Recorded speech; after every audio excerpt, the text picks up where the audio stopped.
Hey, Riverside Rockets, it's Mrs. Wilkebush. I will be your reading buddy for the next few chapters in your book, Galaxy Games The Challengers by Greg R Fishbone. I'm going to have to be honest with you. You're going to see me adjust the size a little bit. This is a smaller font than I'm used to reading, so I apologize. But the way this is going to work, I'm going to start reading. You can follow along, and I will get rid of my face so that you can see all the words in there. We are going to start on chapter 3. So let's get started.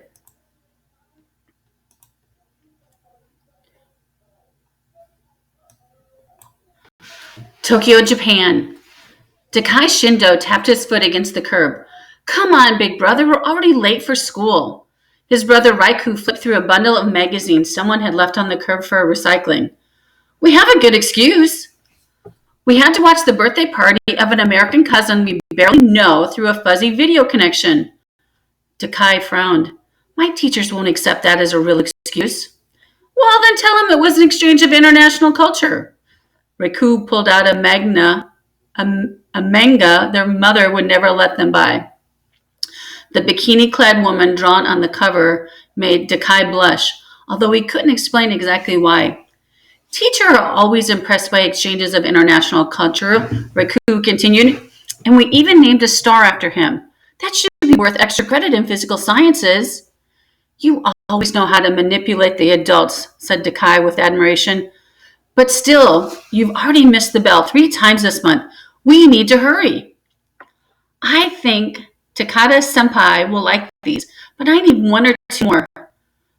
Nanny? Dakai blinked in surprise. All of this trash picking, that's making us late even for yourself? Raiku struck a pose that reminded Dakai of a heroic statue in the park.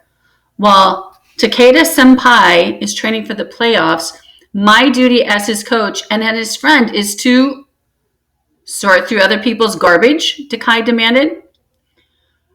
Raiku maintained his pose but scowled in a way that heroic statues never did. To take on some of the mental tasks that would distract him from practicing, he stated. This is still just for that video game contest, Nai? Dakai asked.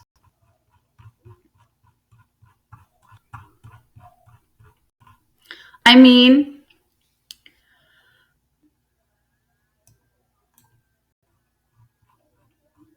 Takada-sama hasn't suddenly become a real athlete or anything.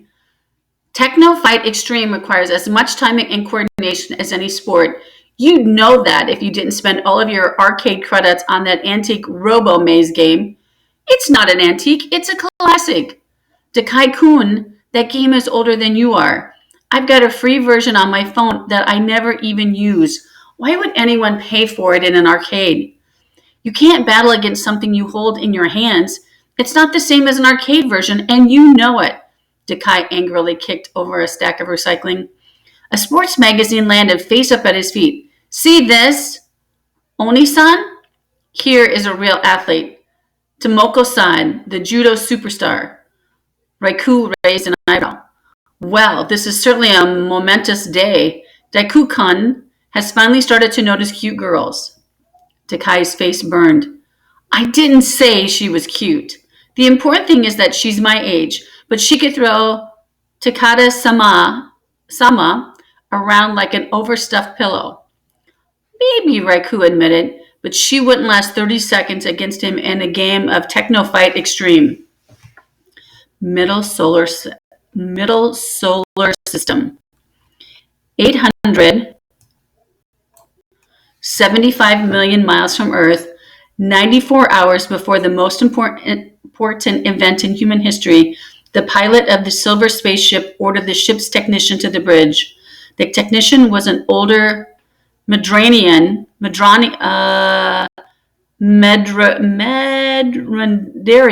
sorry about that, with an annoyingly cheerful demeanor.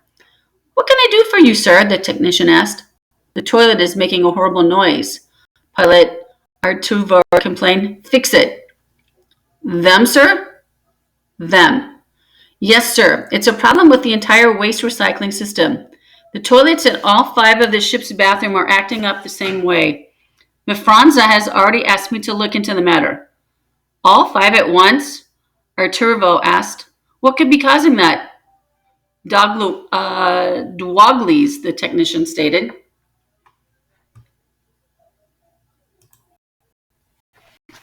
Turvo rubbed an arm tentacle against his brow. For the last time, Nagatu, there are such things as ghosts, spirits, and dwoglies. Don't ever say that, technician, Nagatu warned. Once I was a rising star in the Madarian Science Academy. Today I'm fixing toilets. How could you explain such a change if not for the interference of the dwoglies? Incompetence might have played a part, Arturo suggested. Nagatu bristled at the suggestion. If not for the dwoglies, my second guess would be electromagnetic interference. I've detected signals from the third innermost planet being broadcast on the same frequencies we use in our recycling and reclamation process. The nerve! Turbo shook a tentacle in the air. Sabotaging our toilets is an outrage upon outrages. Wars have been started for less. War, sir? Nagatu flapped his face, tentacles in confusion. Armed conflicts, Turbo explained. Nagatu continued to stare blankly. Combat between military fractions, even bent on destroying each other's home world. Nagatu blinked his three eyes and shrugged his armed tentacles. Violent episodes that once wiped out billions and billions of people. You know, wars. Well, this was before Galaxy Games, sir, Nagatu asked timidly. Yes, of course it was before the Galaxy Games. Civilized worlds no longer go to war with each other now that we can settle planetary disputes in a sporting arena. Don't you ever read history books? Not if I can help it, sir. Except for the history of plumbing, of course. Tokyo, Japan. It turned out to be a typical school day for Dake Shindo. He had accidentally dropped his lunch on his shoes, he had fallen asleep in class, and with one completely innocent remark, he had somehow offended every girl in the 5th grade. Thankfully, Robo-Maze had been invented for exactly this kind of a day. It wasn't the newest or flashiest game in the arcade, but nothing else made Dakai forget his problems better than weaving his robotic sphere through an alien landscape filled with enemy towers and floating hoops. But as Dakai's eyes slowly adjusted to the flashing neon lights in the Pack-Punch video arcade, he saw his way to the Robo-Maze game blocked by a thick knot of kids jostling around the Techno-Fight Extremes machines. Dakai couldn't see the game screens, even bouncing on his toes, but he did spot his older brother's head above most of the others. Raku-san, older brother, oi! Dakai waved his arms until the tall high school freshman noticed and cleared a path to the front of the crowd. What's going on? Dakai asked. Raku shrugged. Just an ordinary day at the Pack-Punch. Takata-senpai is toying with some young girl. She's a first-timer here, and they're playing his best game. Dakai looked at the two gamers. At one side of the controls stood an upperclassman in Raku's high school, the sumo-sized Yan Takata. A sweat-soaked Techno-Fight t-shirt stretched over June Takata. June's rolls of fat. Streams of sweat trickled down from his victory bandana down the back of his neck. June jerked the control stick around and stabbed the buttons with the speed of an attacking cobra, a physical exertion that made him wheeze. June's challenger, a thin girl about Dakai's age. She stood as still as a statue while her fingers played the game console as if she were a concert piano.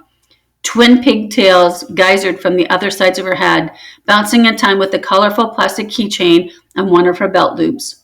Although the girl was facing away from Dakai as she played, something about her seemed familiar. June keyed in a secret button stick combination for Kreniyasha, the frog-headed music-bound demon he was controlling.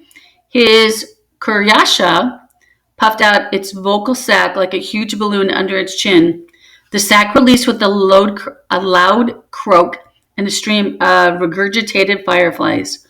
The fireflies shot across the screen at the girl's character, another Karusha wearing pink robes instead of blue ones. The girl gasped as her character's life bar dropped about half of its strength. Takai could see the girl's narrowed eyes reflected in the screen as she flawlessly imitated June's moves and sent out her own stream of deadly fireflies.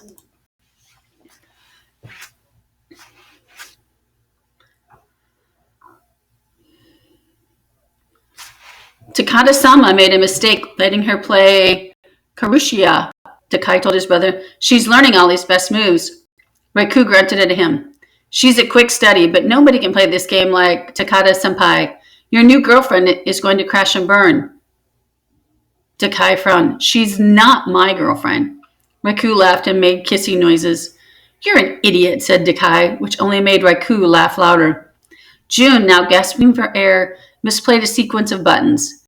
His Karusha hopped around in confusion. The girl played the sequence in the proper order, causing her attack to unfold correctly. 2 tuxedo-clad waiters appeared at the screen, carrying a small table between them. The girl's pink robe, Karusha, pulled a chair up to the table, accepted a glass of wine, and consulted an oversized menu. Meanwhile, a French chef hacked the legs off June's blue-robed Karusha with a 2-handed battle spatula. The frog's demon legs were dumped onto a covered plate, which one of the waiters delivered to the table. The girl's Karusha attacked the platter with the fork and knife. Well, that doesn't seem right, said Takai. Why would Karusha order frog legs? Fight on, senpai, Raikou shouted as June's legless Karusha climbed into an old-fashioned wheelchair and resumed the battle. The girl's Karusha wiped the frog legs from its frog lips and leaped into a ready stance. That's okay, said June. I don't need my kick attacks to beat you anyway. His Karusha flailed out with its arms, but the girl's Karusha danced backward out of range. Stop messing around and beat her, Raikou snapped at his friends. Do you really want to lose to some girl with a Panda Chingo keychain on her back? That's not Panda Chingo, Takai told him. It's a hunter elf Zeta. Raikou returned on him with an angry stare. I'd forgotten you were such an expert on little girl shows.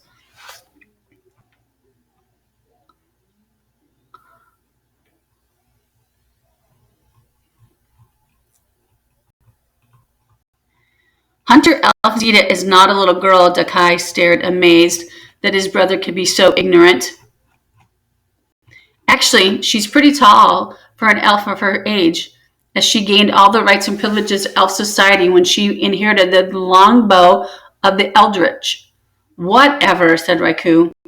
All at once, the crowd leaned forward. The life bar above June Karushu pulled red like dying heartbeat. His frog demon crouched in a defensive posture, unable to attack. The champion gamer punched the console and yelled at the screen, Makai! Makanai! Makanai! Makanai! I cannot lose this game. The machine must be broken. A booming voice crackled from the overhead speakers like an angry god. The machines are perfectly maintained. Do not disrespect the machines. Takai saw the girl flinch in surprise. Is that part of the game, she asked. That's Morsami, said June. I see. The girl stole a glance up at the speakers. Is he some sort of referee? No, he's just Morisama. Takada-kun, cracked the voice of Mr. Mori. Stop sweating all over my floors. I just vacuumed that carpet. June grinned. Actually, Morisama is a really interesting guy. Let me tell you about him. He was sailing for a time, Takai realized. June moved his stick left and right as he spoke, allowing his Krishuna to slowly recover from its injuries. Even its legs were growing back. Stop talking and finish him, shouted someone in the crowd. Others turned the call into a chant. Finish him! Finish him! Finish him! The girl pressed the deft 3-button combination. Her Karusha grabbed June's Karusha and pinned it onto a giant dissection tray. The pink-robed frog demon then sliced open the blue-robed frog demon with the scalpel and drew pictures of its internal organs. A frog dissection? Asked Takai. You gross! The overhead speakers crackled. It's not gross, it's educational. Thoroughly defeated, June slumped to the floor and gasped for breath. The girl spun around and pumped her fist in victory. Yado, that was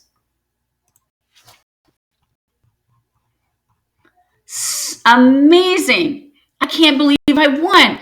He was all like, I'm the champion of this game. And I was all like, I bet I could take you. And he was all like, have you ever played before? And I was all like, no, but I've been studying your moves for an hour now, and I see your pattern. And he was all like, bring it on, little girl. And I remembered what Obi-chan always says about matching your strengths against the opponent's weaknesses. And that's totally what I did.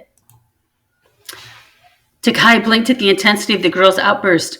Raikou winced and rubbed his ears. Ouch! That make dog whistles that aren't as high-pitched as that girl's voice. Takai just nodded.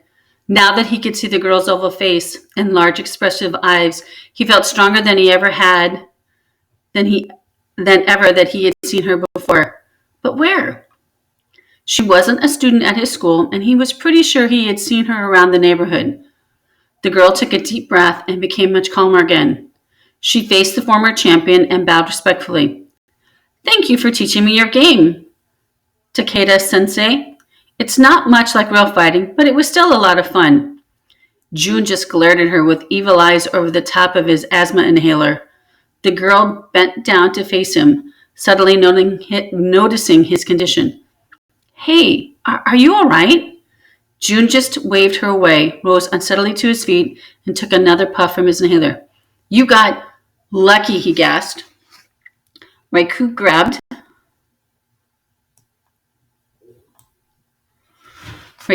grabbed Juan's arms and steered him to a chair in the vending area. It's okay, buddy. I know you should have won. She took advantage of your asthma attack, and that's so uncool. Takai trailed after them. Did you hear what she said? He asked his brother. She said that the Techno Fight Extreme wasn't much like real fighting. Don't you think that's a weird thing to say?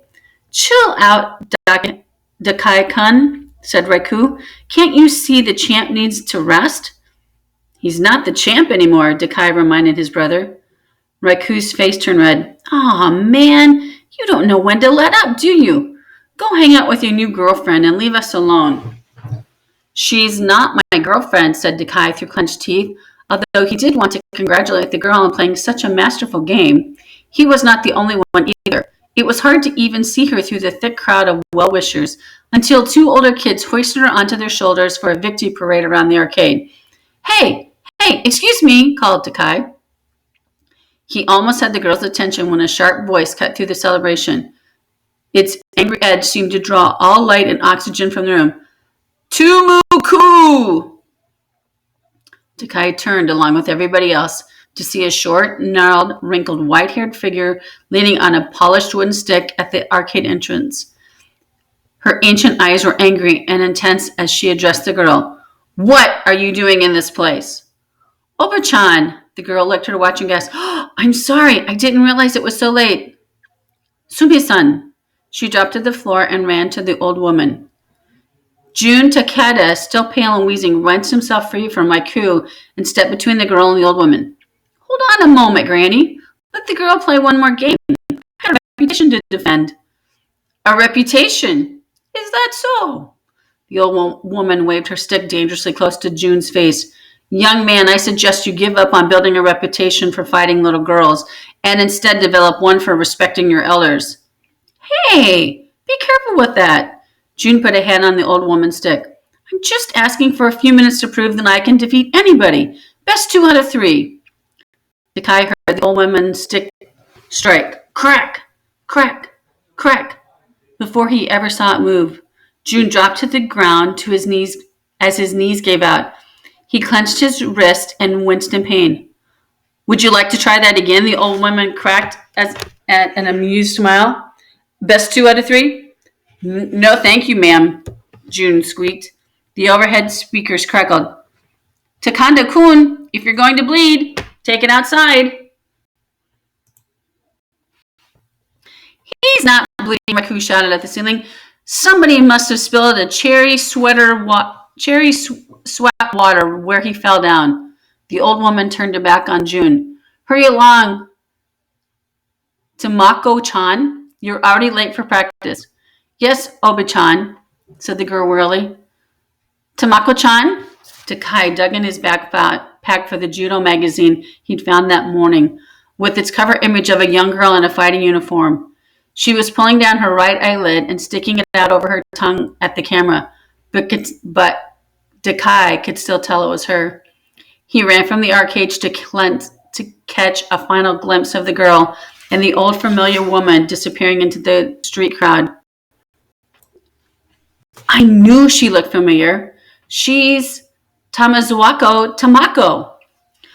Whew, there are a lot of tough names in there. I hope you bear with me. I'm going to try to be better when we get to chapter 4, but I think it's going to be a really interesting book club book. So I'm really glad you're letting me go on this journey with you. So until next time, and I'll see you on chapter 4. Be well, Rockets.